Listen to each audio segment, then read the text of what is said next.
This is David Anderson. The debate over the regulation of firearms in Canada is often influenced more by emotion than by facts.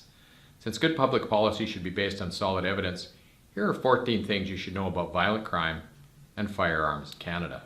The reality is violent crime is decreasing in Canada. The number of people charged in violent criminal code violations has decreased by about 25% over the last 20 years, from almost 700 per 100,000 persons to just over 500. Canada's homicide rate is trending downward. As reported by Statistics Canada, I quote, "Despite year-to-year fluctuations of Canadian homicide statistics, the rate of homicide in Canada has generally been decreasing over the years." End quote. Homicides in Canada peaked in 1975 and have been trending downward ever since. Since 1975, the homicide rate in Canada has dropped by almost half. The use of firearms in homicides is trending downward as well. Use of firearms in homicides has been trending downward since 1974, despite a 20% increase between 2013 and 2016, which according to Statistics Canada was, quote, "driven by a substantive increase in gang-related homicides over that period," end quote. In spite of this increase, the long-term trend continues to point downwards. Knives are used far more often than guns in homicides. Again, since 1974, the use of knives in homicides has been trending upwards while the use of guns has been trending downwards. Between 2007 and 2016, more homicides were committed by stabbing than by firearms in 7 out of 10 of those years. Guns are rarely used in the commission of violent crimes in Canada. Statistics Canada says that a small proportion of police-reported violent crime involves firearms.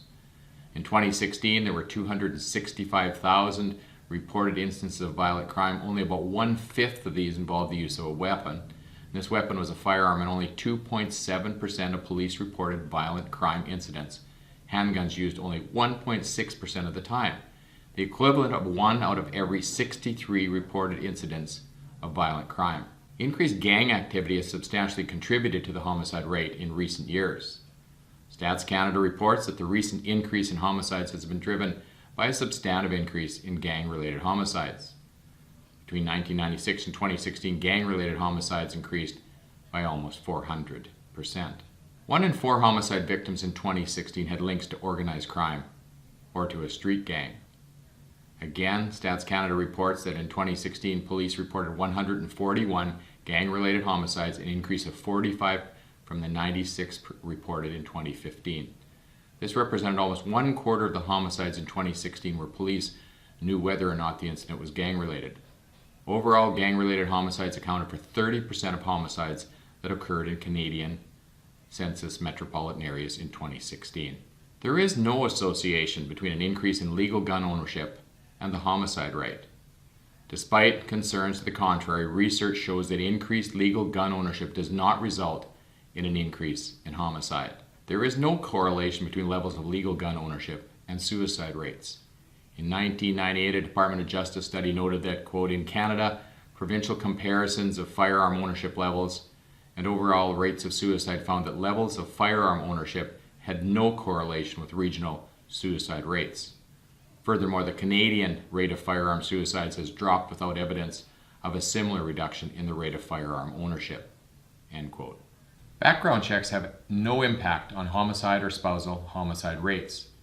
In his brief to the House of Commons Committee on Public Safety and National Security, Dr. Kaylin Langman noted that background checks on individuals applying for a firearms license have had no impact on homicide and spousal homicide rates where firearms were involved. Most gun crimes are not committed with legally owned firearms. According to the federal government, quote, "the vast majority of owners of handguns and of other firearms in Canada lawfully abide by the requirements, and most gun crimes are not committed with legally owned firearms." Handguns have been registered in Canada since 1934. Not many people appear to be aware of this fact, but it's true. Handguns are already restricted firearms and have been registered in Canada since 1934. In spite of this, handguns are more commonly used in homicide than long guns. The number of people being charged for breaking the Firearms Act is minuscule. In 2017, the rate of persons being charged for breaking the Firearms Act was 0.22 per 100,000 people, or 2.2 per million persons. This rate is the lowest it's been since 2001 and has been trending downwards for over 15 years. Banning handguns or introducing more firearm regulations does not reduce gun violence. This fact is noted on the website of Public Safety Canada, where they say in all cases the data does not conclusively demonstrate that these handgun or assault weapon bans have led to reductions in gun violence. Now, according to gun experts, no methodologically sound studies exist supporting the effectiveness of general firearms law. I'd like to thank the Office of Senator Don Plett for compiling this important information for you.